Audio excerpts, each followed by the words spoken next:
il y a l'heureux, il y a jouissance. Le mot vient du verbe se réjouir, ou encore réjouir. Et la racine, c'est jouir. Réjouir signifie jour de nouveau, ou à nouveau.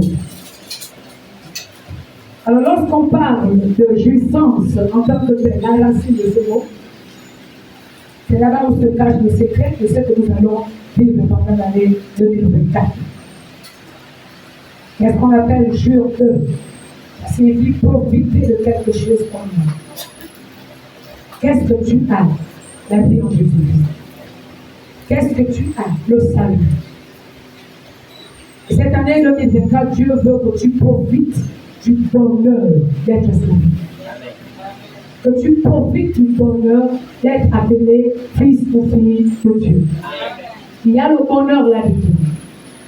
Il y a le bien-être là-dedans. Alléluia. Alors, jure aussi signifie éprouver un vif plaisir. Et quand on parle de plaisir, c'est qu'en amour, il y a quelque chose qui nous amène à tressaillir de joie et d'allégresse. Et donc, dans l'année de réjouissance, il y a les actions d'allégresse. Il y a les actions de joie. Il y a les danses. Il y a les cris. Il y a la louange. Il y a l'adoration. Il y a la célébration de l'Éternel. Le tout est dans ce temps de réjouissance. Vous comprenez l'amen? Amen. Aujourd'hui, on va seulement jeter les bases. En 2023, Dieu nous a dit de se lever. C'était un homme. Il fallait marcher, c'était un homme. Il fallait agir, c'était aussi un homme. Et l'objectif était l'accomplissement de grandes choses. J'ai entendu certains témoignages tout à l'heure. Lorsque vous avez commencé le culte que j'étais au bureau, j'ai entendu les témoignages. Et nous bénissons et acclamons le Seigneur pour ce qu'il a fait dans la vie de nos frères et sœurs. Est-ce qu'on peut l'accueillir?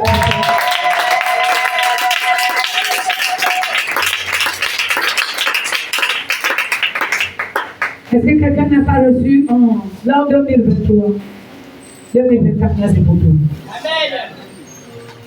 Alléluia. Alors, ceux-là que Dieu a visités, cela ne veut pas dire que ça s'est arrêté. 2024, Dieu peut seulement augmenter le volume. Nous revenons au message. Éprouver du plaisir à nouveau. C'est ce que ça signifie le temps de réjouissance. Ceux-là qui ont perdu la joie de vivre. Ceux-là qui ont atteint le stade où la vie n'a plus de sens.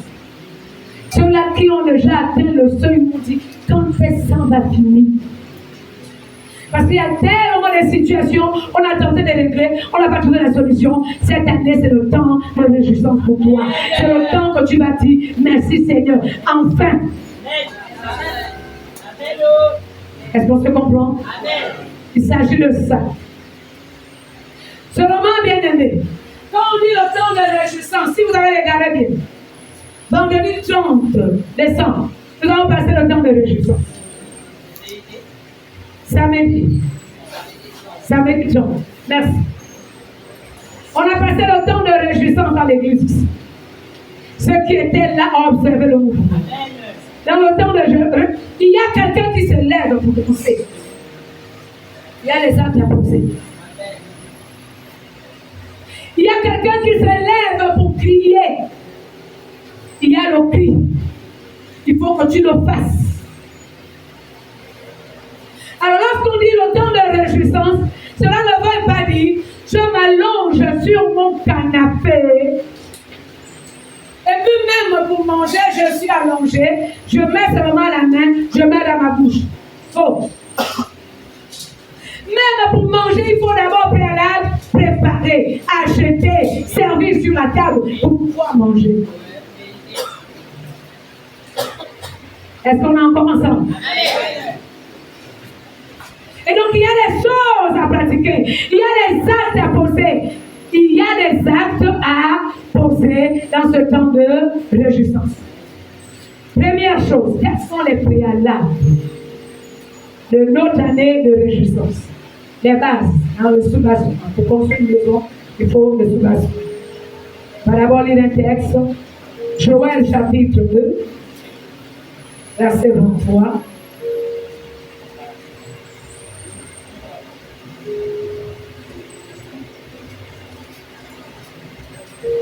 Tu m'as failli,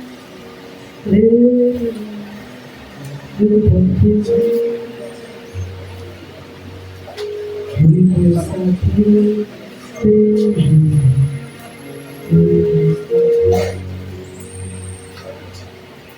Tu m'as failli, de ton péché.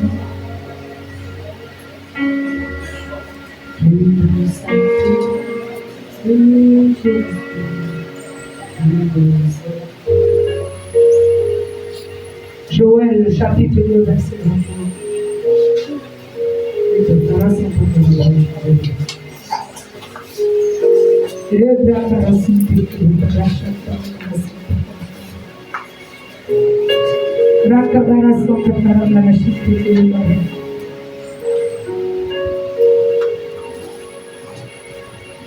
On a besoin de quelqu'un pour nous lire le texte avant la lecture, s'il te plaît.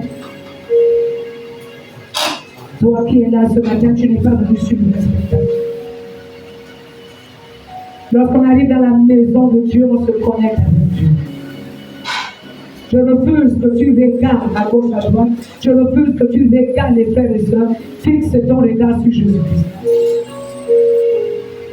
Dieu ne veut pas la distraction ce matin parce qu'il y a quelque chose de spécial qui va faire. Est-ce que quelqu'un peut décider de croire en Dieu ce matin? Je veux bien continuer, mais dans les cœurs, il y a ceux-là qui sont en train de suivre le spectacle. Il n'y a pas de spectacle ici. Il y a le culte que nous rendons à Dieu. Est-ce que quelqu'un peut décider de rendre un culte à Dieu?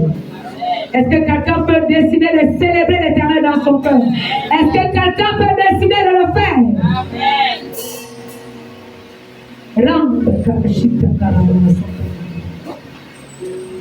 Joël chapitre 2, verset 23. Il est écrit: et vous, enfants de Sion, soyez dans l'allégresse et réjouissez-vous en l'Éternel votre Dieu, car il vous donnera la pluie en son temps, il vous enverra la pluie de la première et de l'arrière-saison, comme autrefois. Est-ce qu'on peut dire Amen bien? Veuillez vous asseoir. Dans la notion de réjouissance, il y a, je le disais, jure à nouveau. Ceux qui ont perdu la dignité, ceux qui ont perdu ce que tu pensais être bonheur en Christ, tu gagnes plus que ce que tu as perdu. Ceux qui ont perdu la joie de vivre, le Seigneur donne la joie au-delà. Et dans le texte que nous avons lu, la Bible dit: soyez dans l'allégresse et réjouissez-vous en l'Éternel. On se réjouit où? En l'Éternel, notre Dieu. On se réjouit d'appartenir à Dieu. On se réjouit parce qu'il nous a sauvés. On se réjouit parce qu'il nous a aimés.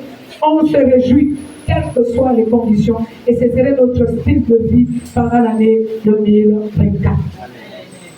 Dieu ne dit pas sois triste. Quelle que soit la situation par laquelle tu vas passer, c'est que l'Éternel attend de toi, c'est que tu te réjouisses. Alors, quelle est la raison pourquoi? Parce que l'Éternel donne la pluie à son temps. Parce que l'Éternel donne ce que tu recherches à son temps.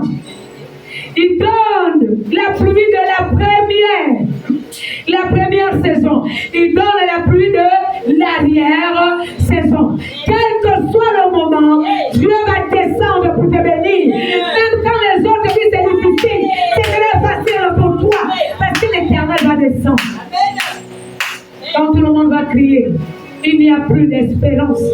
Quand les hommes te diront, il n'y a plus rien à faire, il y aura quelque chose à faire avec Dieu. Le Dieu de compassion, le Dieu de bonté. Je me souviens une scène que tu as vécue dans ma modeste expérience avec le Seigneur. Mon neveu n'avait que 5 mois le jour où l'action s'est accomplie. Où le médecin nous avait dit qu'il n'y avait plus rien à faire. Et puis,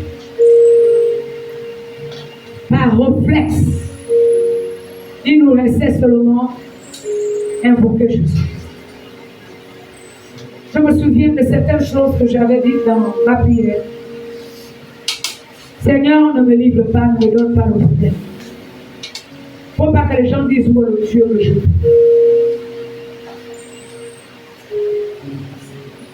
Et le jour là, j'ai vu la main de Dieu s'étendre. Là où le médecin avait dit qu'il n'y avait plus rien à faire. Jésus avait quelque chose à faire. Et l'enfant est revenu à la vie. En pleine forme, il est grand aujourd'hui. J'ajoute bien, il est ingénieur aujourd'hui. Voilà quelqu'un que le diable voulait écouter la vie parce que Satan voyait son avenir glorieux. Vous voyez, parfois, quand le diable s'attaque à nous, à un moment, tu peux dire, mais j'ai quoi même? Tu ne sais pas ce que tu es. Le diable regarde ton avenir. Il regarde qui tu es dans le plan de Dieu. Pendant le temps que toi, tu regardes ta modeste réalité, je n'ai rien, je n'ai pas de voiture, je n'ai pas de maison, je n'ai pas la somme de tout, je n'ai. Mais Satan voit le grand que tu es. Satan voit le puissant que tu es. Satan voit le riche que tu es. Je vais encore ajouter, bien aimé, parfois quand nous regardons les enfants comme nous voyons, depuis le bas âge, ont des vies compliquées. Je vais vous dire pourquoi ils ont des vies compliquées. Parce que leur destinée est trop grande. Le diable le sait. Il sait que c'est l'ennemi de demain. S'il ne cherche pas à détruire là, Dieu se servira de ton enfant. Et Dieu va passer par lui pour détruire les œuvres de Dieu. Mais ce n'est pas tout. L'autre chose qui explique pourquoi tu as les problèmes, c'est parce que Satan se souvient très bien qu'il était un ange priant auprès de Dieu. Voilà que Dieu l'a chassé. Vous vous imaginez un peu humainement parlant, un homme qui se retrouve avec la première femme, il a chassé, il prend une deuxième femme. Quelle sera la réaction de la première femme? Vous vous imaginez un homme que la femme a refusé pour aimer un autre. Comment il va se comprendre? Donc chacun de nous se comprend, je dis. Voilà la particularité du Dieu. Mais ce qui est encore plus scandaleux, c'est que Satan n'a jamais eu l'image de Dieu. Un être humain qu'il a fabriqué avec de la poussière. Il a donné la forme. Il a soufflé dans les narines. Et puis toi et moi, nous sommes devenus des êtres vivants. Parce que Dieu a seulement soufflé. Il a mis son souffle dans les narines. L'extraordinaire, c'est que Dieu nous a fabriqués à son image et à sa ressemblance. Est-ce que quelqu'un me suit? Satan n'a que l'éclat que Dieu a donné quand il était établi comme étant le chef de la chorale céleste. Il n'a que cet éclat qui a terni à cause de sa rébellion. Mais toi, tu pries le jour, tu pries la nuit. Tu es revêtu de la gloire de Dieu. Par la mort de Jésus-Christ, c'est que tu as perdu à cause du péché. Le Seigneur est venu tout restaurer en toi. La puissance en toi, la gloire en toi, le pouvoir est en toi. Et comme par enchantement, par ta petite bouche, tu peux dire, au nom de Jésus, sors. Et lui, il exécute parce que Jésus habite en toi. Est-ce que quelqu'un comprend pourquoi les chrétiens le font? Je vais t'encourager et on va passer, on va ajouter des éléments. En fait, si tu es en Christ et que Satan ne te bouscule pas, c'est qu'il n'y a rien.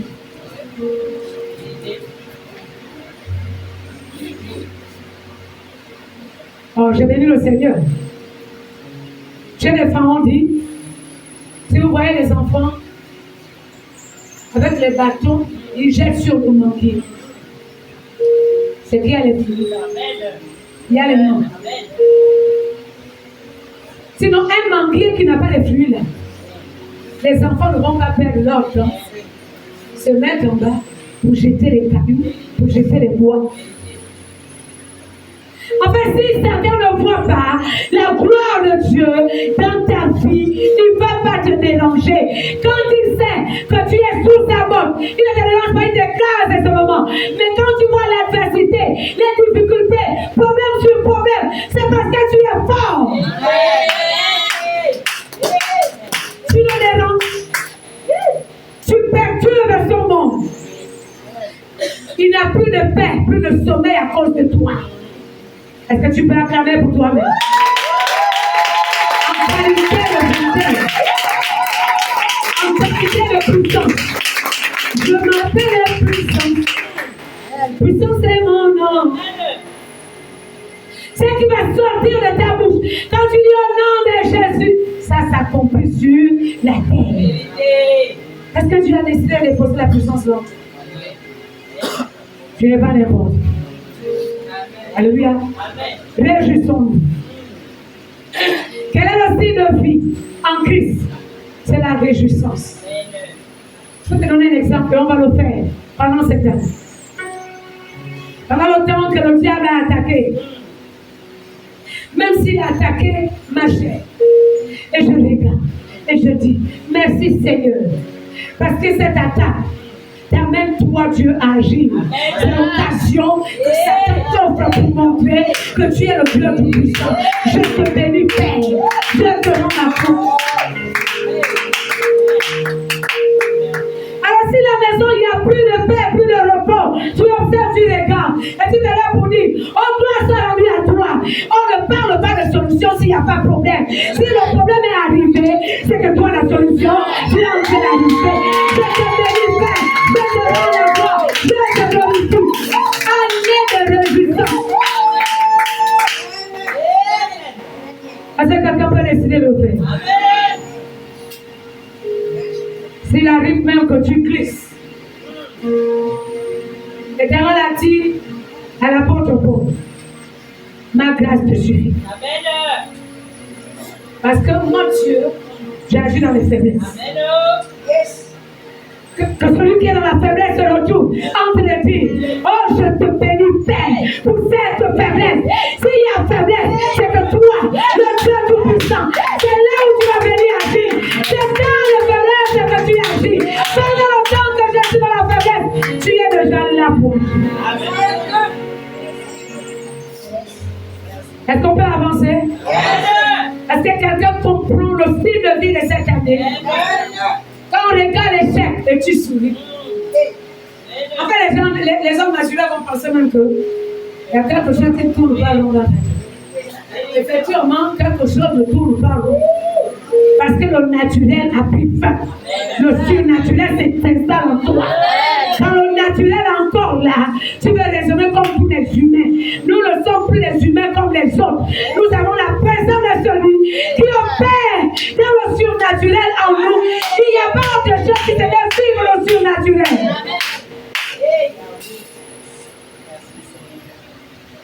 Nous ne sommes que les humains. Alléluia. Amen. Et on va comprendre le temps de réjouissance. Amen, amen. Amen. Et si même les gens se moquent de moi, est-ce que quelqu'un me suit? Amen. Pendant le temps qu'il y a la moquerie, quelle est la bonne attitude? Au moment où ils pensent se moquer de moi, j'entends les cris de joie et les acclamations. Dieu se moque de moqueurs. Est-ce que quelqu'un m'a suivi? La Bible dit Dieu se moque des moqueurs. Oh merci éternel. Tu changes les circonstances, c'est les temps. Tu transformes ce temps de moquerie, de honte, de rabaissement en temps d'acclamation. Que tu entends comment les gens acclament. Parce que la gloire de Dieu se manifeste dans ta vie. Et ceux qui ont ri aujourd'hui, ils vont pousser des cris de joie demain. respecter pas. Il n'aura pas de choix. Si ce n'est que saluer avec les deux mains. Le vrai salut, quand on salue quelqu'un avec les deux mains. C'est qui te minimisait, qui te regardait comme si tu étais au fond de la Bible. Maintenant, vont te regarder en levant la tête. Parce que dans la hauteur, ils ne vont pas autre chose. Il n'aura pas de choix si c'est Dieu.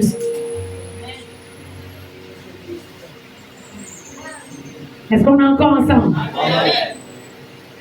Quels sont les préalables des réjouissances pour cette année 2024, Luc chapitre 15. Notre message porte seulement sur le livre de Luc. Là, on va ajouter quelques passages juste pour appuyer ce qui va être dit. On n'a pas besoin de lire la pléthore des versets de la Bible. On a besoin de comprendre la pensée de Dieu et entrer dans la pensée de Dieu. La pensée de Dieu ce matin, c'est qu'on fixe les bases de la réjouissance. Et on va se réjouir. Luc chapitre 15. Et nous commençons la lecture à partir du verset 16.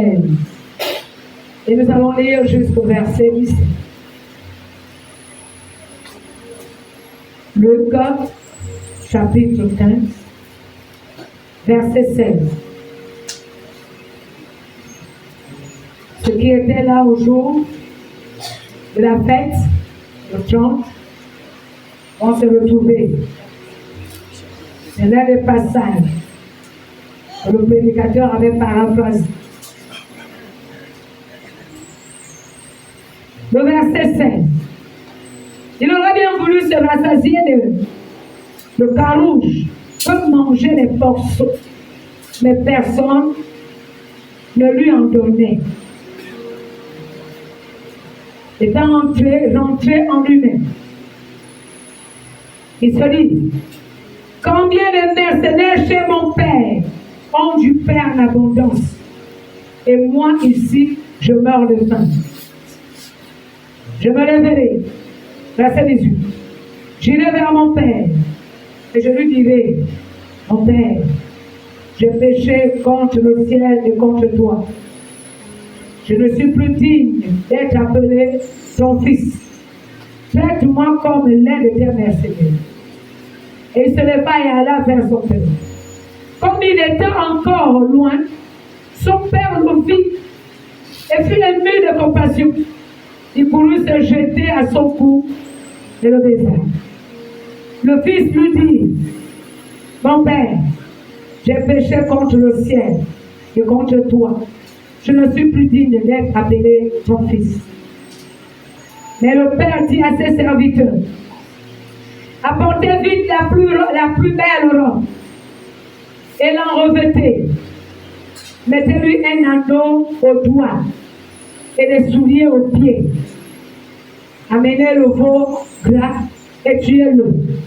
Mangeons et réjouissons-nous. Car mon fils que voici était mort et il est revenu à la vie. Il était perdu et il est retrouvé. Et ils commencèrent à se réjouir. J'espère que tout le monde a lu, nous avons lu ensemble. Quels sont les préalables, les fondements, les temps de réjouissance, de cette année de réjouissance? Qu'est-ce que le Seigneur attend de nous pour cette année 2024? Premier acte à penser, la prise de conscience. Verset 17. On a affaire ici à la parabole de l'enfant prodigue. Celui qui était auprès du Père. Le Père était riche. Il avait les moyens. Et qu'un jour, il a décidé que non, bon, donne-moi pas l'héritage. Généralement, l'héritage n'est possible qu'après la mort du parent. Parce que ça, on appelle l'héritage, c'est l'ensemble des biens. Que ce soit les biens immobiliers immobilier laissé par un parent. Donc, quelqu'un est déjà mort. Il n'y a pas d'héritage s'il n'y a pas d'abord la mort constatée.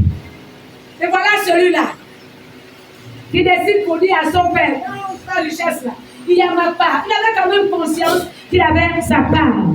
Et je veux que tu aies conscience que tu as la part auprès de Dieu. En d'autres termes, Dieu qui est notre Père a réservé les grandes choses pour nous. Mais c'est avec lui. Tu ne peux pas posséder si tu n'es pas avec lui. Tu ne peux pas non plus posséder si tu ne t'approches pas de lui. L'enfant prodige est quand même arrivé vers le Père pour dire, donne ma part. C'est ce que le Père a fait et il a donné. Vous savez, l'héritage, on ne le gère pas n'importe quand. Il y a même la loi qui définit comment partager l'héritage, à quel moment quelqu'un peut jouir de son héritage. On va ajouter un élément. Faisons quand même cette parenthèse. Galates chapitre 4. Et nous allons y revenir.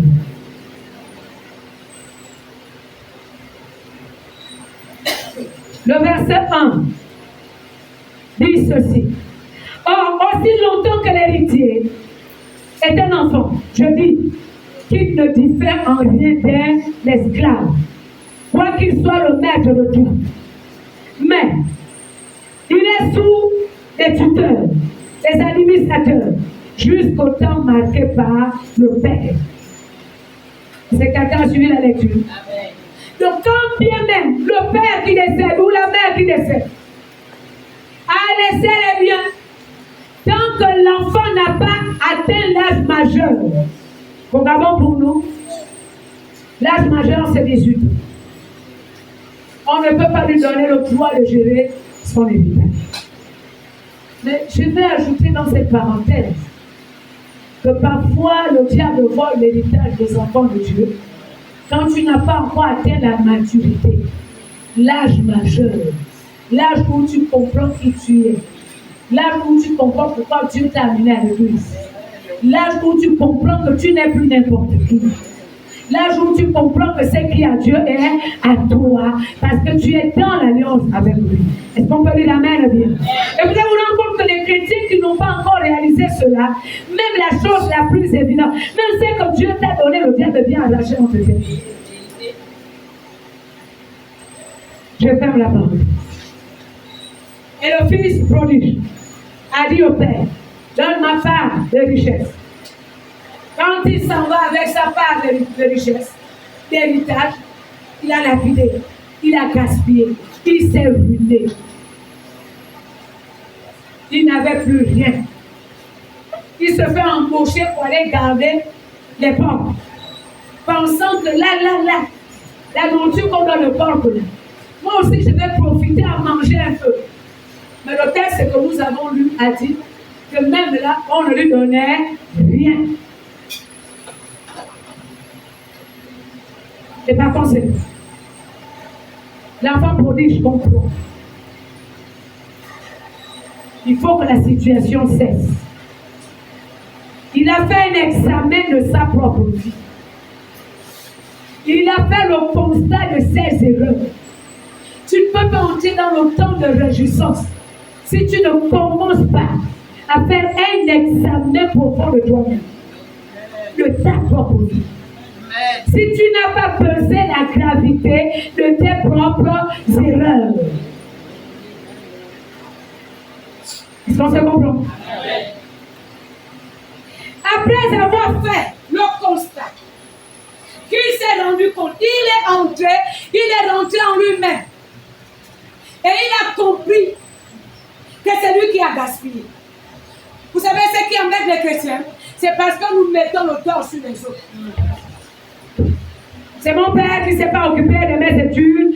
Ce sont les parents qui ne m'encouragent pas. Il ne s'agit pas des parents.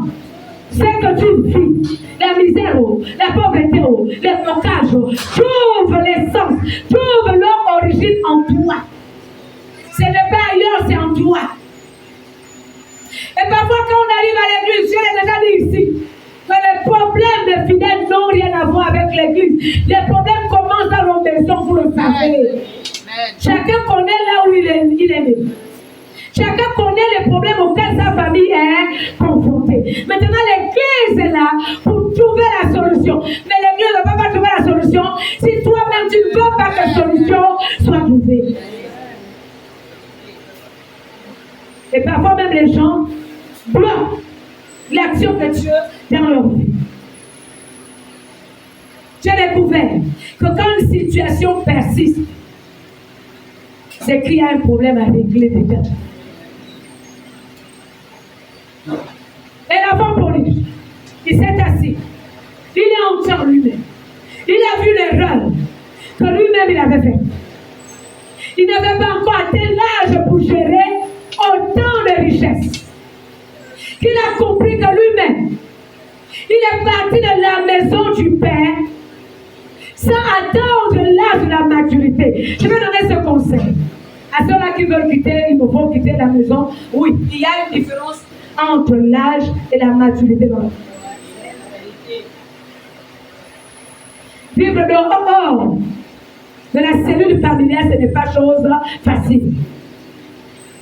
Ne peut se permettre que celui qui est assis, qui a mesuré la profondeur de la responsabilité qui est désormais la tienne parce que tu dois trouver à manger seul, payer le loyer seul. Est-ce que quelqu'un me compte ce matin?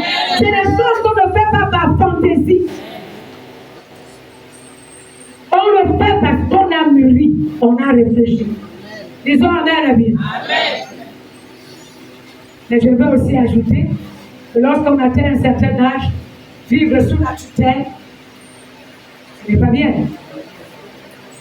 Amen, amen. Parce qu'à un certain niveau, ta conscience rend témoignage que tu as une intimité avec Dieu. Ce qui était ici, lorsqu'on avait enseigné sur le temps chronos, comment on le gère, et les différents âges. Vous allez vous rendre compte que l'âge de la jeunesse, c'est le temps qu'on s'affirme, qu'on bâtit sa vie, on construit sa vie. Disons Amen bien. Si l'âge de la jeunesse là, te passe entre la tente qu'on te donne, tu auras de la peine à démarrer dans la vieillesse. Le risque là-dedans, c'est qu'on développe l'esprit parasite. Un parasite ne se prend pas en charge. Un parasite se porte sur le dos des autres pour qu'on le prenne en charge. Mais ce n'est pas fini. À l'église aussi, c'est la même chose. C'est pour cela, avec la grâce de Dieu, nous vous poussons à lire la Bible. Nous vous poussons à prier. Est-ce que quelqu'un se retrouve? Chaque semaine, il y a des versets, des chapitres à lire. Disons Amen bien. Il y a des moments où on propose même le carnival de prier. Je vais vous dire pourquoi. Parce qu'il faut éviter d'en fabriquer les parasites. Les gens qui n'ont le force que lorsque le pasteur prie, lorsqu'un responsable prie pour lui, vous devez atteindre le seuil où vous savez vous défendre quand les gens vous attaquent. Est-ce que ça va? Je ferme la parole. Alors on revient. Dans son examen, il a compris qu'il a eu tort. Et lorsqu'on comprend qu'on a eu tort, on doit prendre des décisions. Deuxième acte, prendre l'initiative de revenir vers le Père. Ça ne vaut pas la peine de t'entêter. Ça ne vaut pas la peine de t'entêter. Prendre l'initiative de revenir vers le Père. Alléluia. On est au verset 18. Il est entré en lui-même. Verset 17. Il a compris qu'il a eu tort sur toute la vie. Il a compris qu'il a fait des erreurs. Après, il prend la décision. Je ne vais pas continuer de mourir de faim. Il vaut mieux que je reparte vers mon Père. Troisième acte. Manifester l'humilité. Verset 21. Quand il décide de venir vers le Père, il ne vient pas l'adorant. Ah non, moi aussi je suis enfant. Même si je suis parti, j'ai gaspillé ce que tu m'as donné. De toutes les façons, c'est Dieu là. c'est aussi pour moi. Ça ne se passe pas comme ça. Avec Dieu, on revient vers lui dans l'humilité totale. Regardez la position de l'enfant prodige. La Bible dit que quand le père a aperçu l'enfant, le fils est arrivé, le père l'a reconnu à distance. Le père vient vers lui. Le père l'embrasse. Quelqu'un d'autre aurait suffi, aurait dû s'arrêter à ce niveau. Ah là, c'est bon, comme il m'a embrassé, le problème est déjà réglé. C'est pas comme ça que ça se passe avec Dieu. Comme Dieu m'a déjà donné, c'est déjà bon, c'est terminé. C'est pas comme ça que ça se passe. Il avait à réparer le tort qu'il a causé au Père. Et dans son expression, Père, j'ai péché contre le ciel, j'ai péché contre toi. Tu veux que Dieu te pardonne, dis-lui tout. Personne ne t'accuse. La parole de Dieu n'est pas là pour accuser. La parole de Dieu est là pour nous aider à garder la bonne amitié avec notre Créateur. Est-ce qu'on se comprend? Et par conséquent, lorsque tu as fourchu, même si tu t'es retrouvé dans les histoires bizarres, je vais prendre un exemple. Quelqu'un qui était à l'église après, il quitte Jésus-Christ, il se retrouve dans les sectes de perdition. Il s'initie dans les pratiques occultes. Il se retrouve même en train de fréquenter les Nganga et autres. C'est que Dieu veut. C'est que Dieu attend de toi. C'est que tu entres en toi-même. Que l'esclavage, les problèmes dans lesquels tu t'es retrouvé là, c'est parce que tu as laissé Dieu à côté. Tu t'es mis avec un autre Dieu qui n'est pas ton créateur. Est-ce que quelqu'un me suit? Après, quand tu fais l'examen, ce sont les fétiches là que je suis parti prendre qui m'amènent les problèmes. La logique voudrait que tu dises, Père, je reviens vers toi. Là où tu vois la j'ai fétiché, voilà ce que j'ai fait. Tu expliques tout dans les détails. Oh, que quelqu'un a dit amen le lien et acclame Dieu. Ça ne peut pas changer si tu n'avoues pas. Ça ne peut pas changer si tu ne dénonces pas.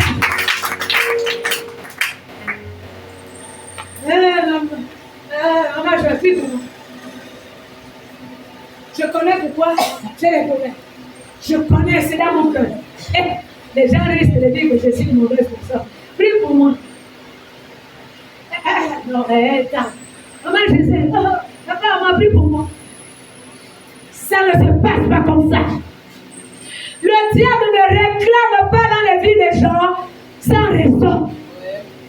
Pour que Satan trouve la raison, la légalité pour agir, il y a quelque chose que toi tu as fait.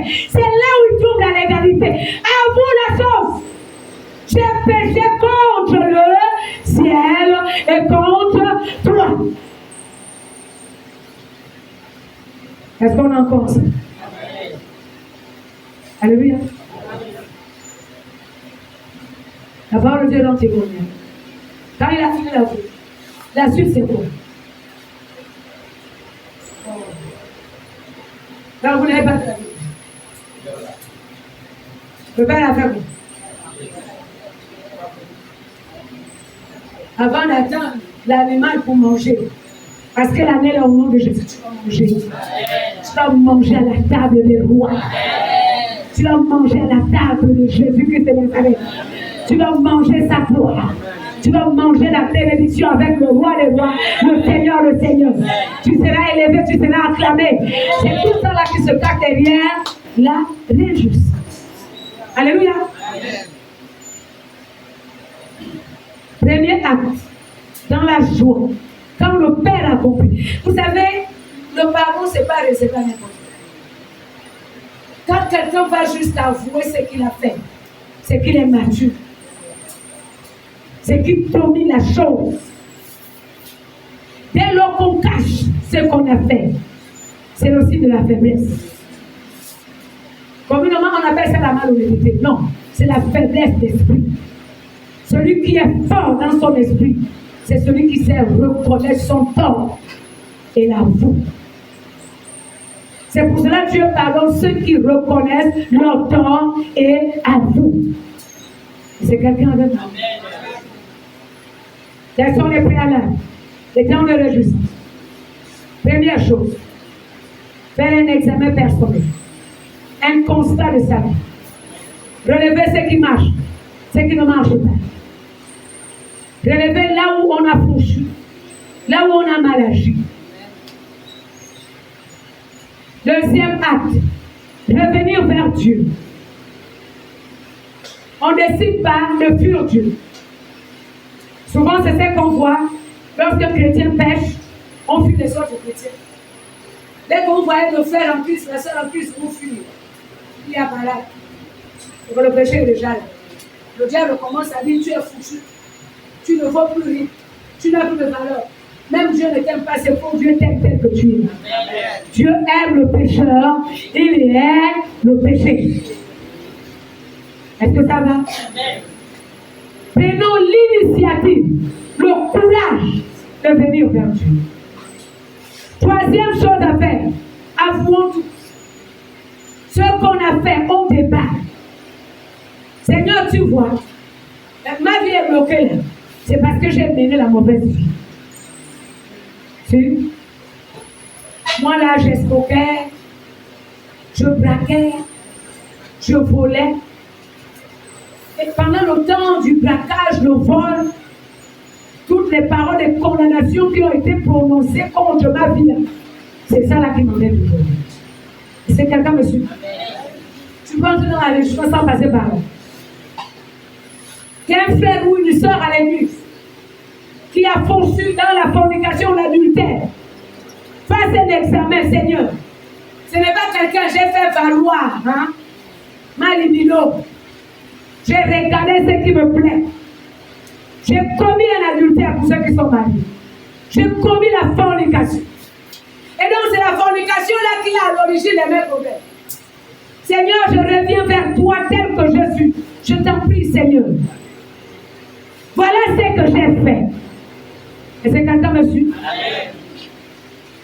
Est-ce qu'on se comprend à ce niveau? Seigneur, j'ai passé mon temps dans le mensonge. Même quand je venais à l'église, j'étais en train de mentir que j'étais chrétien. Finalement, j'ai compris que tu bénis les autres sauf moi. C'est ma mauvaise vie. Jusqu'alors, Seigneur, je pars à l'église. Je conjugue seulement le verbe aller à l'église. Voilà ce que je fais. Tu dis à Dieu exactement ce que tu fais. Au moment où tu vas te mettre à confesser, l'Éternel va te répondre. Est-ce qu'on se comprend?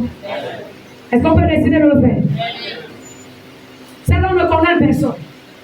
Tu es là pour nous aider à arranger là où nous avons cassé. Amen, amen. Seigneur, la division dans mon foyer là, quand on est homme, le banditisme que je faisais, c'est ça là. C'est moi qui suis partie tromper ma femme avec les autres femmes. Tu vois, Seigneur, j'ai ouvert la porte au diable. Si Satan estime qu'il peut détruire mon foyer, il n'est pas venu seul, c'est moi qui l'ai invité à cause de l'adultère que j'ai commis. Je demande pardon. Est-ce que ça va? De l'autre côté, la femme qui a trompé aussi le mari peut dire, Éternel, oh, tu vois, Satan fait la loi ici. C'est moi qui l'ai invité.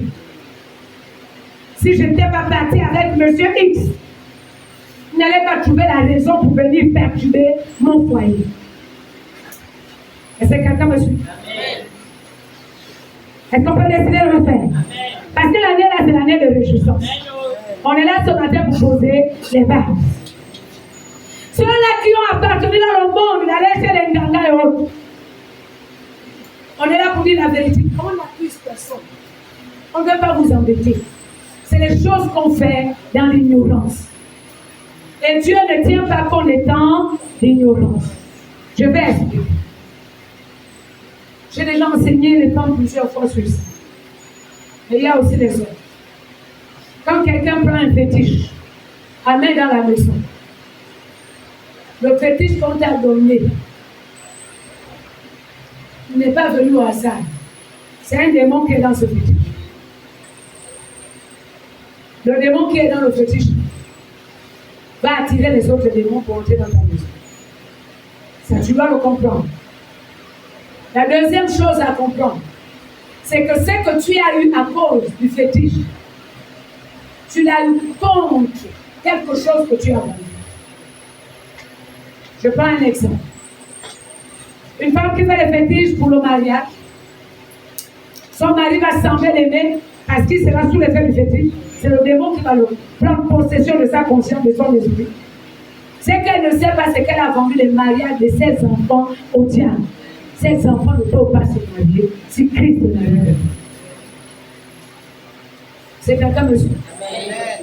Un homme qui est parti prendre le fétiche, soi-disant pour avoir la promotion comme on entend aujourd'hui. Pour avoir beaucoup d'argent comme on entend aujourd'hui. Ce qu'il ne sait pas, c'est que le fétiche qu'il a fait, il a échangé contre le bonheur de tous ses enfants.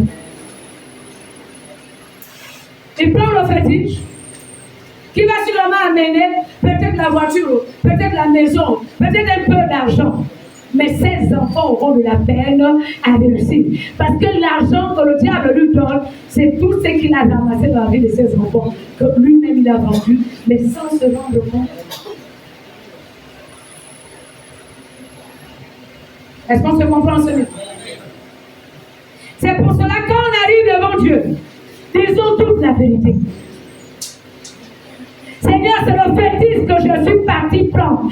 J'ai même observé, bien aimé, que ceux-là qui étaient adeptes de la tradition, dans les retraits de Dieu, qui passaient du temps à acheter la boisson et l'ivron, vivent les problèmes d'argent quand ils arrivent en Christ. On va le démontrer pour vous. Dans le livre d'Habakkuk, si j'ai bonne mémoire, chapitre 2, verset 15, la Bible dit: malheur à celui qui fait boire son proche. Regardez bien les soulards. Vraiment, celui qui est ivrogne soulard. Est-ce que vous les voyez investir? Ils ont de l'argent. L'argent parle en fumée. Parce que la parole, là, s'applique dans l'eau. Vouloir ou pas vouloir, c'est ça la vérité, frères et sœurs. On est là pour dire la vérité. Est-ce que ça va? Autre chose, ceux qui ont fréquenté les Nganga. Parce que chez les Nganga, quand on arrive, tout le monde a connu ça, beaucoup de gens, je ne vais pas exagérer, beaucoup de gens ont connu l'affaire d'aller chez les Nganga lorsque nous étions encore dans le monde. Quand on arrive chez le Nganga va commencer à te dire: tu achètes le seau, tu amènes le plat. Il y a la marchandise, n'est-ce pas? Quand tu prends ces choses, tu les mets à vie. N'est-ce pas? Tu as vendu ta marchandise. Tu as livré tout ce qui devait être marchandise dans ta vie entre les mains de Dieu. Est-ce qu'on peut l'ajouter? Pour quitter le Nganga, on ne quitte pas comme ça, il faut payer. Il a fait les soins, il faut payer. Tu prends l'argent de ta main, tu donnes de manière directe. Un lien est tissé entre le Nganga et toi. Et c'est ce qui explique, bien aimé. Parfois, les gens qui font le tour chez les Nganga vont de Nganga en Nganga. Ils deviennent même les agents publicitaires du Nganga. Quand quelqu'un d'autre sera malade, le Nganga là m'avait soigné. Tu amènes ton frère, tu amènes ta soeur. Plus tu amènes les gens, tu deviens le grand businessman du Nganga.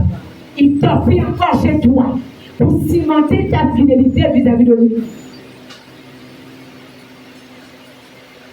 Maintenant, je vais expliquer. Quand on arrive chez les Nganga, parfois le Nganga dit des choses qui sont vraies.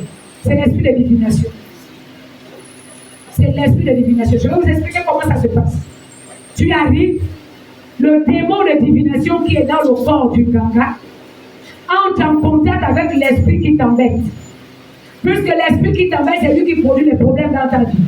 Cet esprit traduit à l'esprit de divination dans la vie du Nganga tout ce que vous vivez dans votre famille.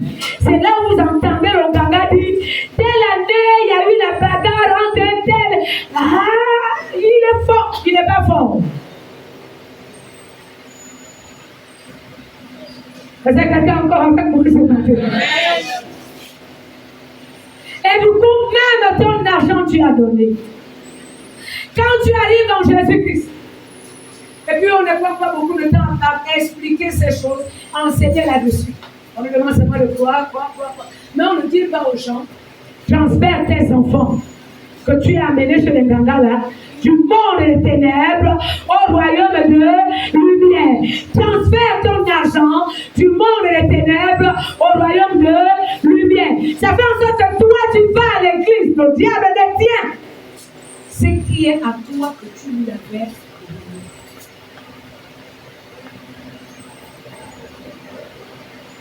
C'est quelqu'un peut acclamer le Seigneur. C'est quelqu'un comprend quelque chose ce matin.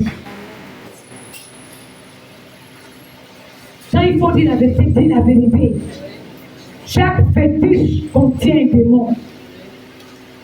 Sinon, soyons honnêtes avec nous-mêmes. Tu prends l'herbe, tu écrases. L'herbe elle-même n'a pas la force. C'est le démon qui agit, qu'on a invoqué derrière, qui se cache derrière l'herbe. C'est lui qui a l'œuvre. Si tu veux quitter ta vie, si tu veux te séparer, dépouille-le. Est-ce qu'on peut dire amen bien? Il faut le dépouiller. J'ai péché contre le ciel. J'ai péché contre toi. Amen, amen. Seigneur, là où tu me vois, là, je me suis attrapé la maladie vénérienne là, parce que je menais une mauvaise vie. Ça doit être quelqu'un qui s'est retrouvé avec la maladie, parce que toi-même tu es parti te livrer.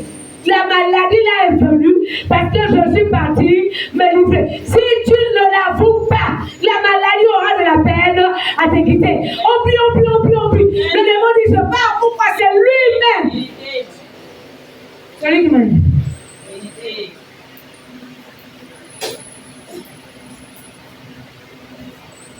Est-ce qu'on a encore ensemble? Amen.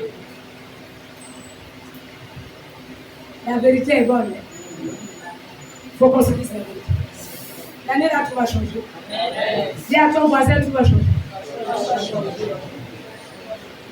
C'est l'année où on va chanter. Tout à moi a changé. Avec le plan. Tout à moi a changé. Et pour le carré. Les préalables. C'est un examen profond de sa propre vie. Tu connais quand le problème a commencé, tu connais ce que tu as fait. Tu le sais. Tu es mieux placé. Ne viens pas vers le pasteur en disant, je vais voir si le pasteur là est fort. Je vous ai raconté une histoire ici, c'est ma petite soeur, ma soeur, ma grande, c'est ma soeur, c'est ma famille. Je ne donne pas les détails. C'est ça la famille, tu es dans la famille. De l'autre côté, ça vient de trouver. Elle est enceinte. J'ai dit, je rêve le voisin. Je l'ai laissé me mentir. Elle pensait qu'elle était en train de mentir. Pendant le temps qu'elle parlait, le Seigneur me dit c'est faux, c'est la grossesse. Moi aussi, je la tourne en bourrique. Oh Seigneur, les rêves avec nos voisins, il faut que ça cesse. Au nom de Jésus, elle a quand même bien aimé. Quand on a terminé, c'est là où je lui dis, quand tu seras prêt, elle venait me dire la vérité. Je pouvais la laisser partir, c'est son choix. On ne vient pas vers l'homme de Dieu, tu sais ce que tu as fait, tu viens tester, tu viens tester qui c'est ta vie. Puis pour moi, on a en train de prier pour toi, tu sais. J'ai même entendu une femme dans une église au Gabon, je garde le nom de l'église par discrétion, qui sortait en vampire, elle venait à l'église, elle sortait encore en vampire. Mais au moins, elle a eu le culot d'aller voir l'homme de Dieu pour dire, là où tu vois la passer, je sors encore en vampire. Et ça a été facile de la délivrer. Mais j'ai entendu aussi un maman Jésus. Ah, maman Christiane aussi se souvient. Une maman qui venait à l'église, elle laissait la puissance sur, c'était le manguier.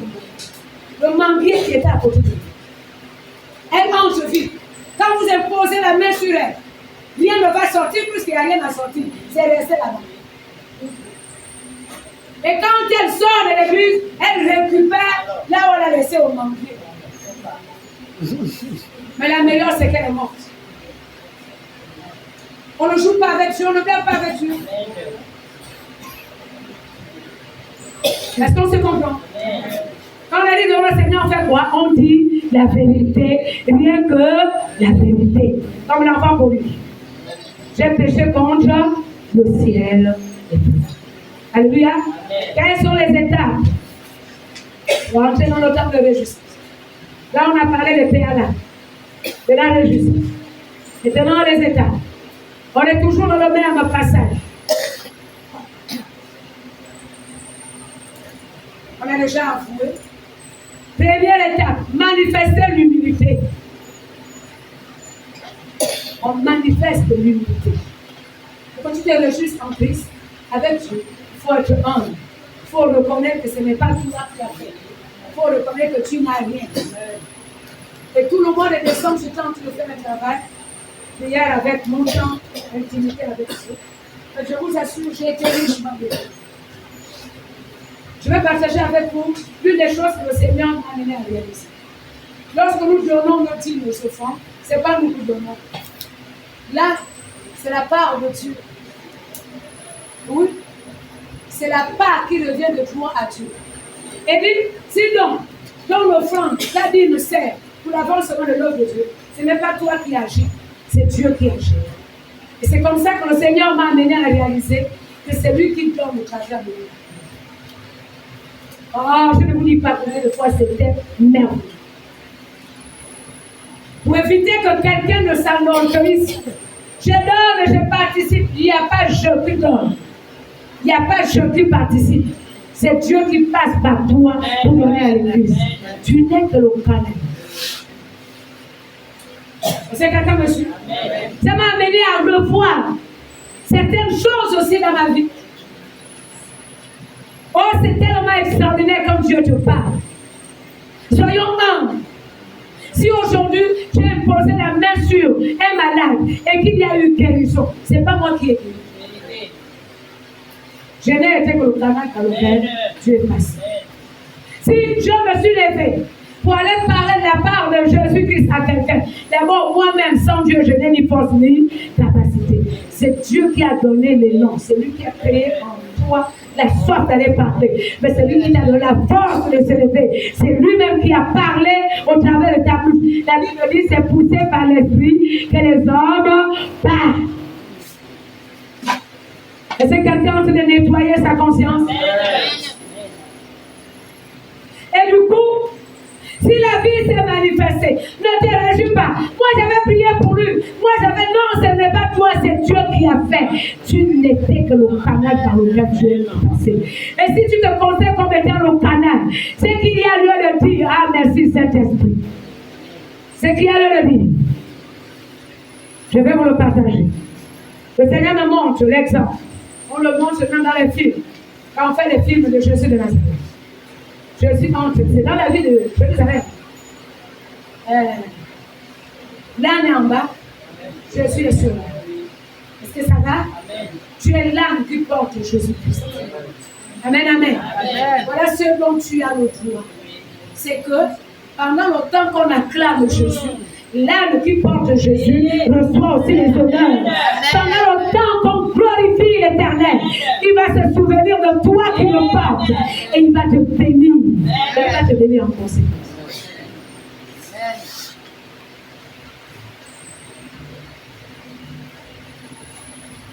Est-ce qu'on peut dire amen? Plus tu interviens avec Dieu, plus tu es ouvrier avec Dieu, tu interviens avec Dieu pour les vies des autres, plus Dieu remplit chez toi. Le vase ne va jamais diminuer. Plus tu sais, plus tu t'appuies. Et même quand on parle de la pauvreté n'est pas seulement l'expression du nom comment quelqu'un a dit. La pauvreté, c'est l'état d'esprit. Quelqu'un peut avoir beaucoup d'argent et être secoué par le démon de pauvreté. Je vais vous montrer aussi comment le démon de pauvreté agit. Quand tu veux dépenser, tu sens dedans de tout. Ça risque de finir. Sinon, ça va finir. Ça Ça, c'est l'état de pauvreté. Et c'est quelqu'un me suit. Le riche sait.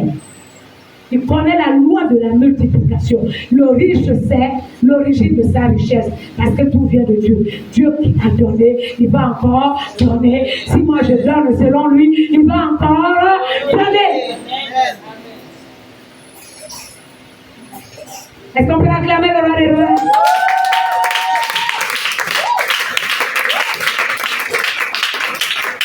Amen, amen. Première étape, l'humilité. Même Dieu dit l'humilité précède être humble. Se considérer plus petit que les autres. Se mettre, l'humilité nous amène à être au service des autres. L'humilité nous amène à rendre service aux autres sans effort. On ne t'oblige pas. On ne te force pas à rendre service. Tu te plais à rendre service. Une histoire s'est passée entre Jésus-Christ et ses disciples. Et puis, les disciples ont commencé l'échange, discussion entre eux-mêmes. Ils sont venus vers Jésus-Christ. Ils posaient la question, qui est le plus grand dans le royaume de Dieu? Voilà la réponse de Jésus. Une réponse vraiment, hein, quand tu écoutes là, tu dis, il dit, le plus grand, c'est celui qui est au service de Dieu. La logique des hommes, c'est que le plus grand, c'est celui qui est assis sur le canapé qu'on sert. Mais dans le monde spirituel de Dieu, le plus grand, c'est celui qui sert les autres. Pendant le temps que tu sers les autres, Dieu remplit chez toi. Tu veux être riche, commence à servir les autres. Tu veux être riche, commence à donner. Et dans le don, bien aimé, je vais lever l'équipe. Je parlais avec une soeur, je garde le nom par discrétion. Elle a dit son hôtel. Et Dieu lui dit non. L'hôtel n'a pas marché. Parce que c'était pas bon. Puis, personne, quand elle me parlait, elle a donné les détails. Je n'ai pas voulu entrer dans tous les détails. J'étais les chrétiens facilement pratiques des hommes de Dieu. Peut-être que ce n'était pas le bon endroit ou la bonne personne. Je veux bénir un homme de Dieu, regarde si l'homme de Dieu est productif. Donne à celui qui est productif. Moi-même, je suis pasteur, je vous le dis. Quand tu donnes à celui qui est productif, ton don va parler. L'onction qui est dans sa vie, qui l'amène à produire, va t'amener à la grandeur. Au mois d'août, ma soeur que je rendais témoignage ici, qui a bénéficié d'un grand poste. Moi, j'étais partie chez elle. C'était pour prier pour elle. Encourager. Il y avait autre chose, il y avait une autre mission. Je ne dévoile pas ici. Parce que je trouve que ce n'est pas important. Mais je bénis le Seigneur, elle m'a écouté.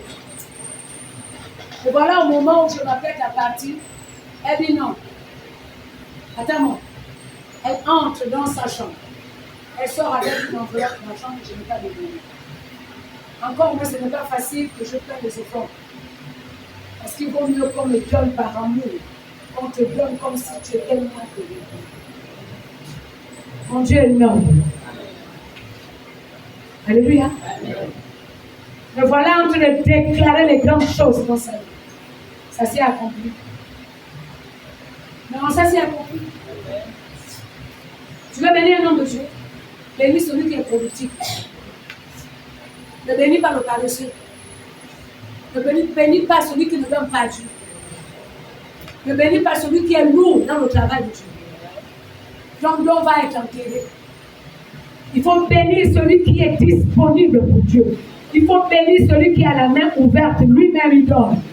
Il faut bénir celui qui produit dans son ministère. Est-ce qu'on peut dire l'amen bien? La même onction qui est dans sa vie. Quand tu vas le bénir, l'onction va te déclencher le regard dans l'autre. Est-ce qu'on peut acclamer le Seigneur?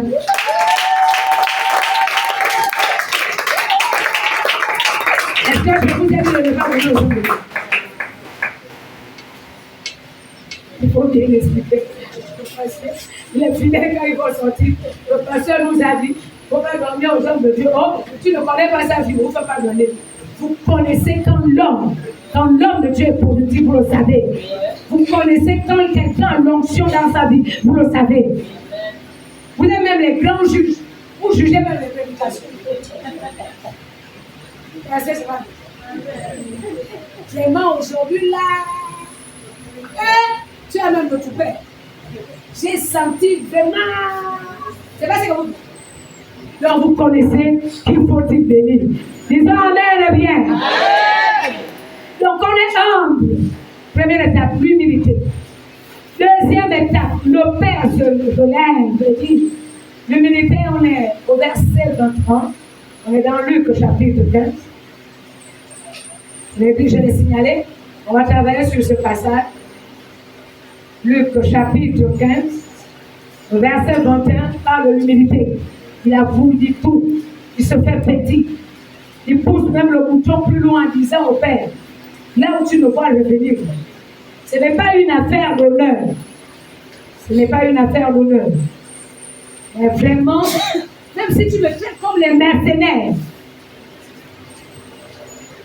mais parfois les autres là, on a des problèmes dans la maison. Quand on revient là caillardement, on revient en chef, en commandeur. Je me souviens quelqu'un, le Seigneur me montre, quand il revient à l'église, il vient là dos rond. J'ai dit, Seigneur, ça, moi je ne veux pas supporter. Je ne vais pas te pécher non plus. Tu le ramènes ici, tu le reviens dans l'humilité, dans mon poche classé. Vous me trouvez le bizarre. Mais c'est la vérité. La vie, c'est un choix. Entrer au ciel, c'est un choix.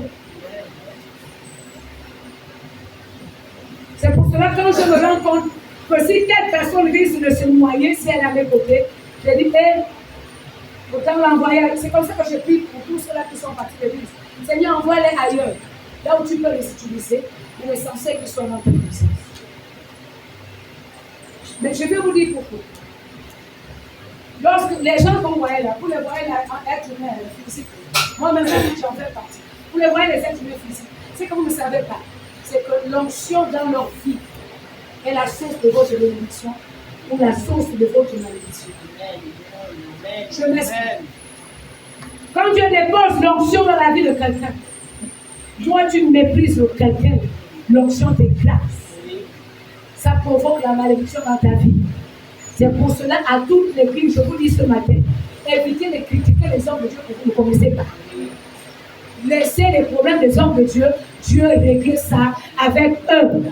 Est-ce qu'on peut dire amen bien? Laissez les problèmes des responsables là. Vous n'êtes pas autorisé. Vous n'avez pas reçu le mandat. Dieu ne vous a pas établi pour juger les hommes de Dieu. Faux. Il faut arrêter ça. Même dans le livre de Josué, chapitre 1, c'est l'Éternel qui a fait remarquer à Josué que mon serviteur Moïse est mort. C'est Dieu qui a parlé à Josué. Mon serviteur Moïse est mort. Maintenant, je te choisis. Toi qui as été au service de Moïse. Encore moi dans l'église, ça là aussi. Il faut que vous et moi nous comprenions. Il y a des personnes qui sont des serviteurs de Dieu direct. Il y a des personnes que Dieu a choisi être au service de l'homme de Dieu. Si tu ne le sers pas, tu ne verras pas la gloire de Dieu. Est-ce que c'est clair à ce niveau? Amen. Dieu avait choisi Moïse comme étant son serviteur. Mais Dieu avait choisi Josué comme étant serviteur de Moïse. Comme vous le voulez ou pas, c'est ça la vérité. Et même les églises aujourd'hui fonctionnent de cette manière. Quand vous voyez les grands hommes de Dieu, derrière ces grands hommes de Dieu se cachent des personnes qui travaillent pour leur grandeur. Pendant le temps que ceux-là travaillent pour la grandeur du leader, Dieu tire le leader. Ils sont grands. Ils sont grands. Ils grandissent avec le leader.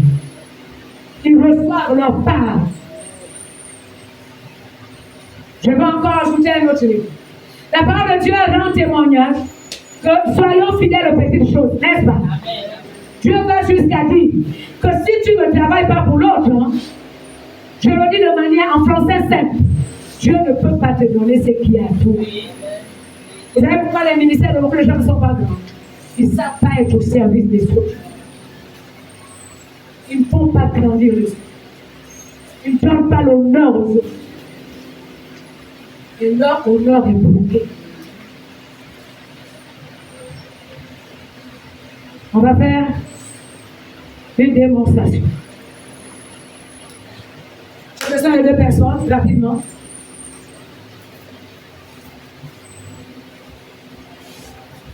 Rapidos. Alors on y va. Moi je vais mettre devant. Vous mettez derrière.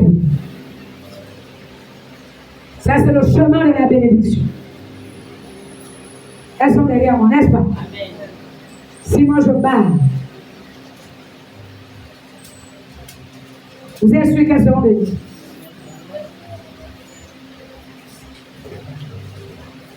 C'est quelqu'un me dit. Si moi qui suis devant, si le leader pousse, il peut pousser par les paroles qu'il a confessées vis-à-vis d'eux. Il peut pousser par l'état de son corps vis-à-vis d'eux. Ceux qui sont derrière lui, ils seront jamais bénis. C'est quelqu'un me suit. Mais pendant le temps que moi j'avance, je les tire. Un leader est une locomotive. Plus le leader avance, plus ceux qui le suivent aussi vont avancer.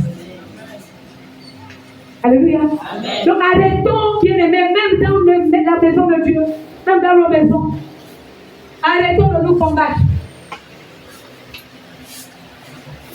Peut-être tu vas te mettre à combattre, je dis bien cela. Les gens l'ont pris pour nous. Je ne sais pas pourquoi j'en parle, je ne sais pas pourquoi tu insistes. Pendant le temps qu'une personne prie pour toi, toi dans ton cœur, tu as le mépris vis-à-vis de la personne. C'est que cette personne a demandé à Dieu pour toi ne va jamais arriver. C'est ce qui explique par. Voilà pourquoi quand vous venez vers les hommes de Dieu, tu as comme l'impression que l'homme de Dieu n'a pas la puissance. Il n'y a pas l'onction, non, il y a l'onction, il y a la puissance en lui. Mais toi, tu es mauvais dans ton cœur. Et la puissance de Dieu en lui ne peut pas opérer le miracle dans ta vie. L'année 2024, chacun doit entrer dans ce que Dieu a prévu pour toi. Arrange au niveau du cœur, l'humilité. Qui es-tu?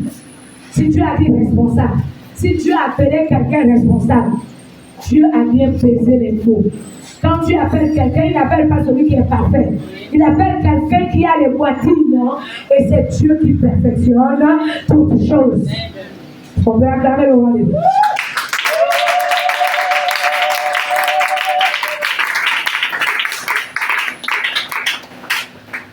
Humilité, la règle d'or. Tu veux te réjouir, sois humble. Dieu a donné l'aiguille aujourd'hui. Ah, merci Seigneur. Oh, j'ai l'aiguille là, c'est toi qui as donné. Les gens n'attendent de dire Dieu que quand il y aura la joie. Ça, c'est quoi, Seigneur? Je fais quoi avec lui? Qu'est-ce que tu ne peux pas faire avec lui? Tu peux l'accommoder la vie avec lui. Oh, Seigneur, donne-moi le travail. Le travail, Dieu a donné. Salaire, 25 000. Dieu, je fais quoi avec 25 000? Je vais même t'enlever.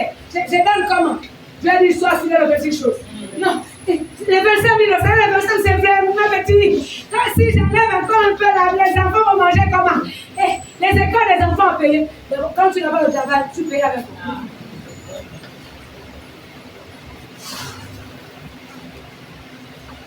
Et là, on se retrouve très bien.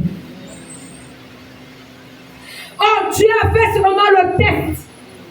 Si tu n'es pas fidèle aux petites choses, tu ne seras pas pour les grands.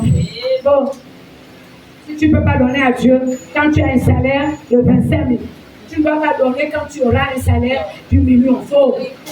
Parce que si tu as de la paix, enlever là-dedans de manière crue, comme on a dit dans l'Ancien Testament, c'est dit, c'est le 1 dixième. 25 000 francs là, c'est 2500. 1 dixième. Si on le calcule de manière plus comme ça, là, si tu ne peux pas enlever 2500 pour donner à Dieu, tu es sûr d'enlever 100 000. C'est là où tu vas voir le but du château que tu vas penser. Tu es sûr que si Dieu te donne un salaire de 5 millions, par mois tu vas enlever 500 000 pour donner le besoin. D'abord, tu verras que Dieu est. Je vois à l'église le pasteur qui parle de beaucoup là. Et puis, je vais enlever mes 500 000. Ce serait mes 500 000.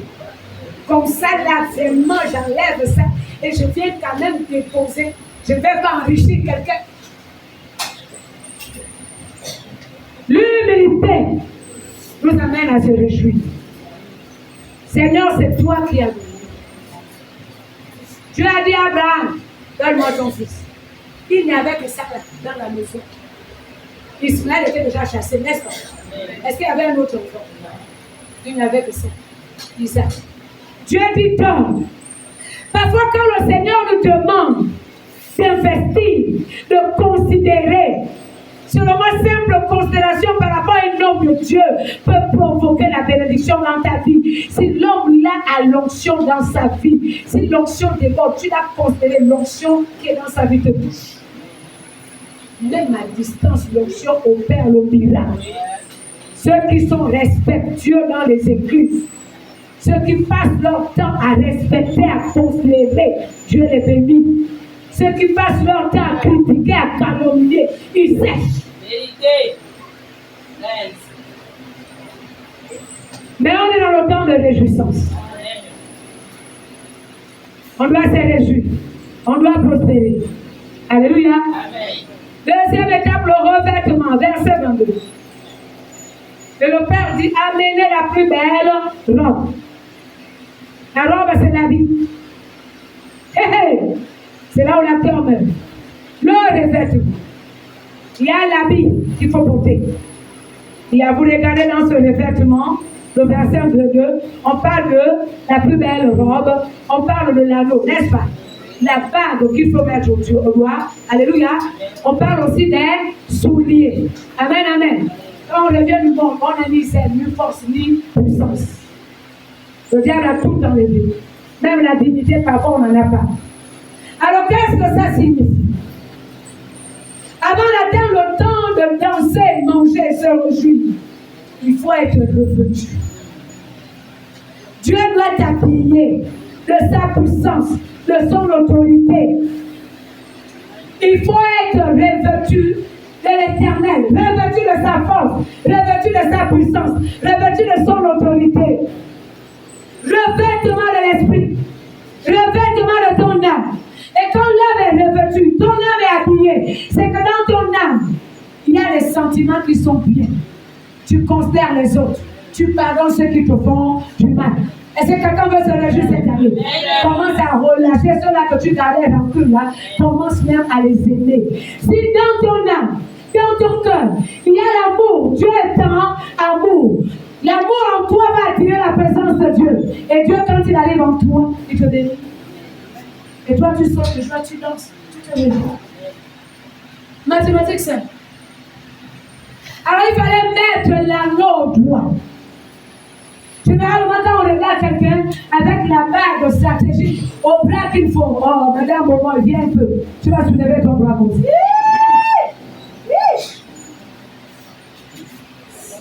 Tu connais le bras. Amen. La main qu'il faut soulever.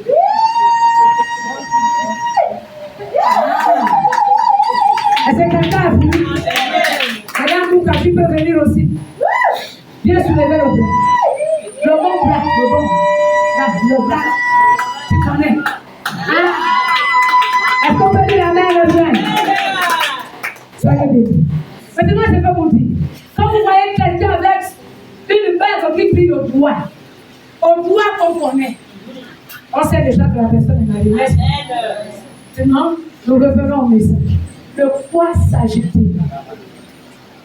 Il s'agit ici, bien aimé. Selon Dieu en train de parler. Tu veux le temps de réjouissance?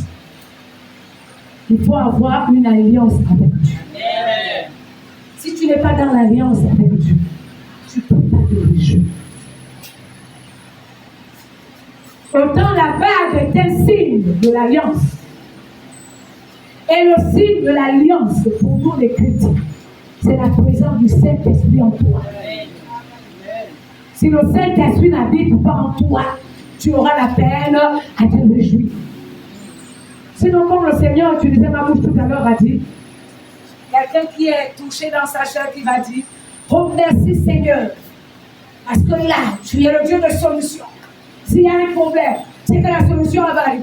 Vous pensez que c'est quelque chose qu'on fait dans la chair? C'est avec la force du Saint-Esprit. En d'autres termes, pour se réjouir, il nous faut être dans l'alliance avec Dieu. Il faut que cette alliance soit soudée avec la présence du Saint-Esprit en toi. Et quand l'Esprit de Dieu est en toi, d'abord le Saint-Esprit crée la certitude. L'Esprit lui-même rend témoignage à notre esprit. C'est-à-dire, même quand le diable veut venir créer le doute, le Saint-Esprit descend pour te dire, non, rassure-toi, l'Éternel est avec toi. Il est le Dieu qui protège, il est le Dieu qui délivre, il va agir. On ne peut pas se réjouir sans cela. C'est bon? Amen. Les souliers, c'est le zèle. C'est avec les pieds qu'on se lève. Mais il faut que tes pieds emportent les vrais souliers. D'abord, quand quelqu'un n'a pas de chaussures, on va penser, oh, soit-il est beau, oh, non, on dirait qu'il y a d'autres choses, il y a quelque chose qui ne tourne pas. N'est-ce pas? Alors, les souliers ici font référence au zèle.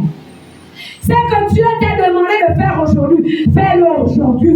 Lève-toi, va prier. Dieu t'a dit à 6 heures, lève-toi, va prier. Tu es encore vautré, enveloppé par les plats sur le lit. Ah, Seigneur, je vais encore dormir un peu. Ah, j'attends même à 9 heures, il n'y a pas de problème. J'ai compris, Seigneur, je vais aller prier. Au moment où Dieu t'a demandé de prier, il y avait un danger. Là, Dieu voulait que tu interviennes. Ton intercession allait invoquer Dieu et le secours de Dieu allait descendre. Voilà le danger arrivé. Combien ici on a dit ici? Prions pour nos familles. Avant le danger, j'avais demandé à chacun amène les membres de sa famille, n'est-ce pas? Combien ont amené les membres de leur famille? Pour ceci. C'est vraiment gênant, c'est choquant. Vous attendez d'abord que le diable frappe. Soyons sérieux. Les souliers ici, c'est l'expression du zèle. Dieu a dit quoi? C'est que Dieu a dit de faire la semaine, là, il faut le faire. C'est que Dieu te demande de faire aujourd'hui, il faut le faire. C'est que Dieu te demande de faire dans ton ministère, il faut le faire. Le ministère aussi a un temps. Jésus-Christ a commencé le ministère à 30 ans. Il a fait 3 ans et demi, c'est terminé. Il y a des gens qui pensent que Dieu va les attendre de l'éternité. Le temps qu'il a décidé de faire reposer son onction sur toi. Si le temps est passé, il n'y a plus rien. Quand tu te lèves après le temps de Dieu, Dieu n'est pas là. Et tu vas faire un ministère médiocre. Et le travail que tu fais est insignifiant. Tu passes de frustration en frustration. Est-ce que quelqu'un peut décider de laisser Dieu lui mettre les souliers? Est-ce qu'on peut dire amen bien? Vous voyez ici que le Père donnait les soins. Alléluia. Qui se chargeait de le faire, ce sont les serviteurs. Dieu a les serviteurs qui se chargent de le faire. Les anges. Est-ce qu'on peut dire amen bien? Et cette année, les anges seront au service de Dieu auprès de chacun de nous. Ils viendront apporter les paix.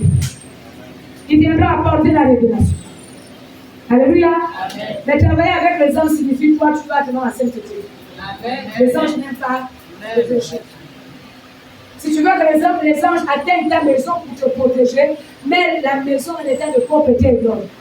Si elle a saleté, la chambre embrouillée, les anges ne vont pas entrer. Je te donne encore notre conseil et de dormir tout nu. Tu les déranges. Sûr? Ils ne sont pas censés nous regarder.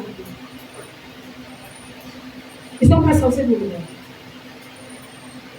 Ah, vous me regardez bizarre. Vous j'ai dit quelque chose que vous connaissez. Il faut éviter les amis pourris. Les démons sont attirés par la nudité. Et quand les anges voient le coin de l'Éternel nu, ils tombent le dos. Ils ne sont pas autorisés à regarder ta vie. En qualité de coin de l'Éternel. Vous ne le savez pas. Est-ce qu'on peut acclamer le roi des rois? C'est pour cela ceux qui sont des pratiques occultes, dans certains milieux, leurs incantations, ils le font mieux. Un sorcier pour envoûter quelqu'un, il va enlever les habits de son corps. Il sera nu, sans les aider. Si? Ils le font nu. Arrange-toi quand même, il y a les habits qu'on dort avec.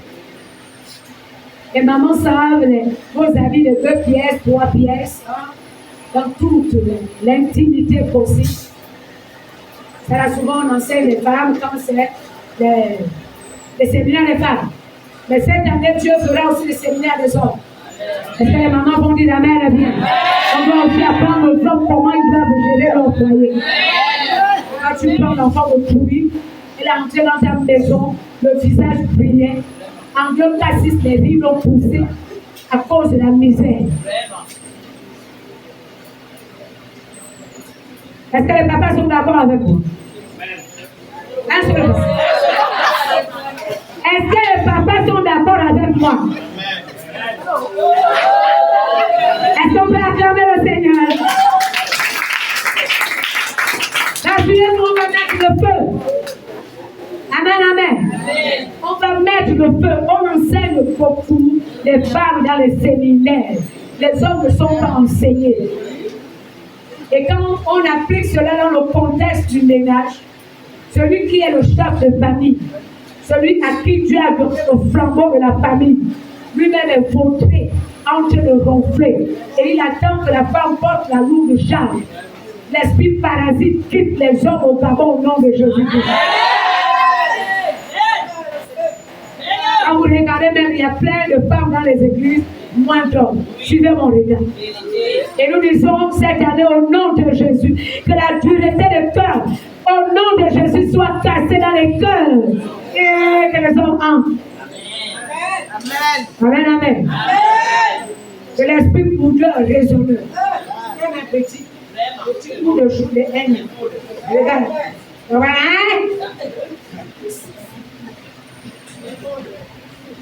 Mais l'esprit là, le Saint-Esprit va casser au nom de Jésus-Christ. Il y aura les hommes flex, prêts à enseigner par leur comportement. Les pères de famille qui, quand sa fille part en mariage, elle va réussir. Parce que la fille a une image vraie. Je sais que c'est un homme. Comment un homme peut être? Il regarde la bonté dans la vie de son père. Alléluia. Non pas celle qui entre aux affaires. Papa t'appelle moi. Il ne faut pas comme ça. Et beaucoup de filles sont devenues des cancers dans les maisons parce qu'ils veulent résoudre les problèmes de leur maison. Là où elle est partie en mariage. Ça ne va plus exister et Dieu va faire grâce. Amen. Alléluia. Amen. Donc on dit, on met les chaussures ici, c'est l'oseille. Disons Amen bien. Amen. On met là-bas l'expression l'alliance. Et le signe de l'alliance, c'est la présence du Saint-Esprit en nous. Et nous disons Romains 12, 12.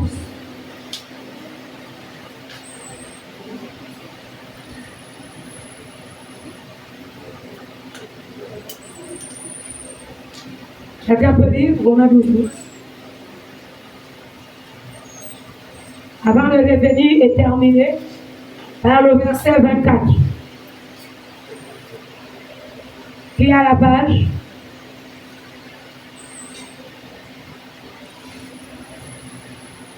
Romains chapitre 12, verset 12. Il est écrit, réjouissez-vous en espérance, soyez patients dans l'affliction et persévérez dans la prière. Est-ce qu'on peut dire Amen? Finis aussi le verset 15, s'il te plaît. Réjouissez-vous avec ceux qui se réjouissent, pleurez avec ceux qui pleurent. On peut dire Amen, bien. Amen. Alors, dans cette affaire de réjouissance, on se réjouit même dans l'affliction, dans la douleur. Si tu passes par une épreuve, Dieu attend que tu te réjouisses. Ne maudis pas Dieu. Ne murmure pas. Ne te lamente pas. Alléluia. Il faut plutôt te réjouir. Seigneur, je te dis, tout va bien. Comme cette femme, tsunami, le tsunami. L'enfant est mort. Elle a déposé l'enfant dans la chambre haute. Elle-même avait construit où l'homme de Dieu venait dormir. Et puis quand le mari demande, mais c'est pas la fête, c'est pas le temps, c'est pas la période. Pourquoi tu vas acheter l'homme de Dieu? Il y a quoi? Tout va bien. On veut entendre cette année les gens qui disent tout va bien. Quand tu regardes la situation dans ta maison, même si le diable te fait croire que la maison est déjà la tête en bas, les pieds en l'air. Alors quand tu sors, tu regardes, tu vois la gloire de Dieu. Tu vois comment Dieu a arrangé dans ta vie. Tu vois comment Dieu a arrangé dans ta maison. Tu vois comment tout se passe très bien. Et tu peux t'élever pour dire, tout va très bien, Seigneur. Parce que dans cette situation, ta main est là étendue et la solution est déjà trouvée. Est-ce qu'on peut dire Amen?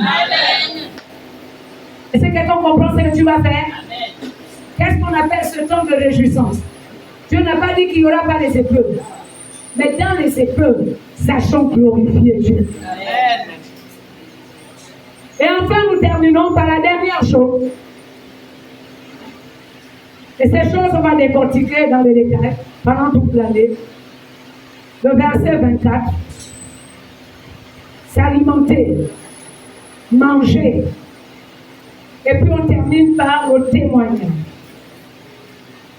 24. Car mon fils, non, verset 23 d'abord. Amenez le veau gras et tuez-le. Mangeons et réjouissons-nous. Verset 24. Car mon fils, que voici était mort, il est revenu à la vie. Il était perdu. Il est retrouvé. Et il commençait à se réjouir. Alléluia. Ils ont commencé à se réjouir quand le fils a pris conscience de sa situation.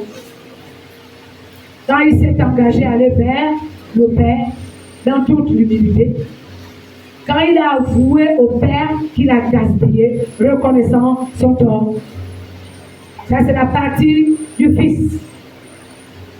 Maintenant, la partie, quand tu le fais, le Père s'est levé. Et quand toutes les fois quelqu'un se répand sincèrement, est prêt à ranger, Dieu t'accueille dans sa présence. Dieu t'accueille. Dieu te reçoit. Dieu revient vers toi. Et la suite maintenant, c'est le Père qui entre en scène. Le Père habille son enfant de la plus belle robe. Dieu va te donner l'éclat, la dignité, que tout le monde va te considérer. Et ça va se faire pendant l'année 2024. Dieu va sceller ton alliance, ton amitié avec lui pendant 2024.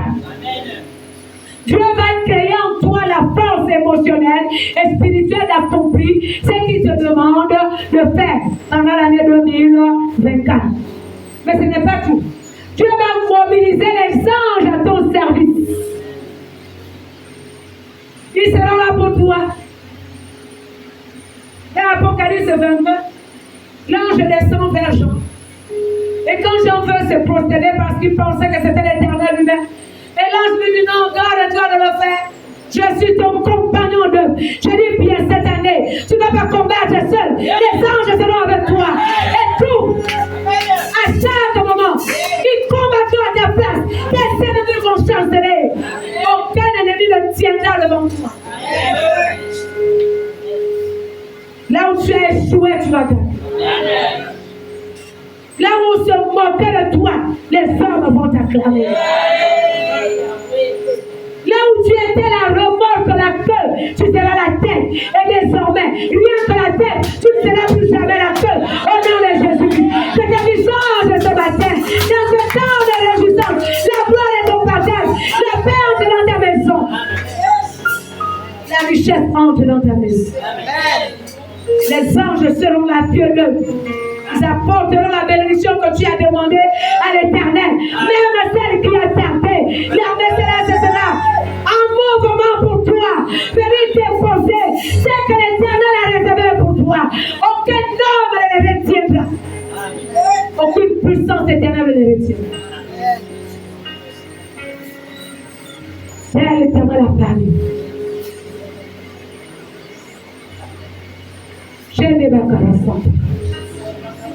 Mon fils que voici était mort. Bien-aimé, le temps de réjouissance, c'est le temps où on mange, on boit, on danse, on honore Dieu, on célèbre Dieu. C'est le temps où on tire profit, parce que Dieu signifie bénéficier, tirer grand profit. On tire profit de la vie chrétienne. Là où on te disait, pourquoi tu pars à l'église? Les gens te diront, amène-moi dans ton église. Parce qu'on a compris qu'il y a du temps, il y a le fait. Shintekere baraso. Rebra karazen de l'église. Shintekere barason darabaka. Regardez bien le verset 24. C'est le Père qui dit, mon fils là était mort, Dieu va rendre ton témoignage. Oh, que quelqu'un me dise un amen, bien. Dieu va rendre ton témoignage.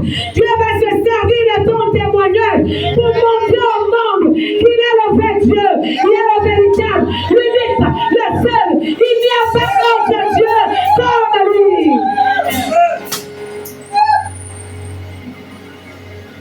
C'est Dieu qui va parler à ta place.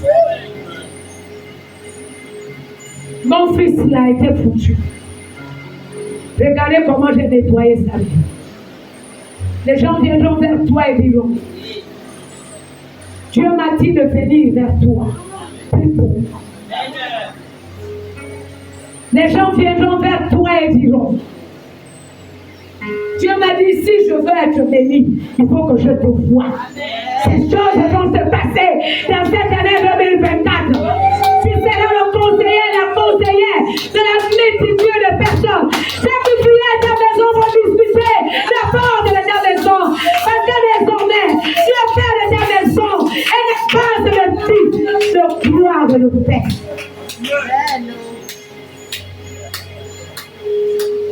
Telle est la volonté de Dieu pour toi, pour l'année 2024.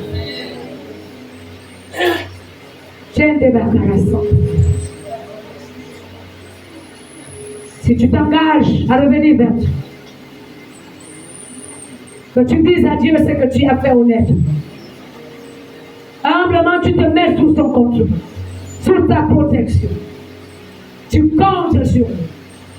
Si tu laisses Dieu le temps de t'habiller, du caractère, du comportement qui correspond à ce qu'il veut de toi, à ce qu'il veut dans ta vie.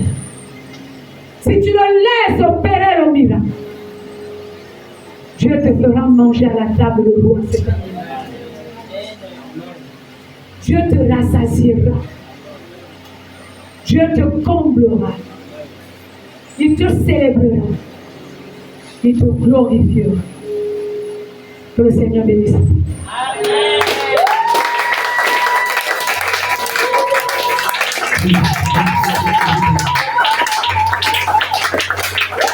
Et nous allons prier. Oui, Amen, Seigneur. Oui, Amen, Seigneur. Voilà que tu me rends à mon cœur de faire aujourd'hui. Oui, Amen, Seigneur.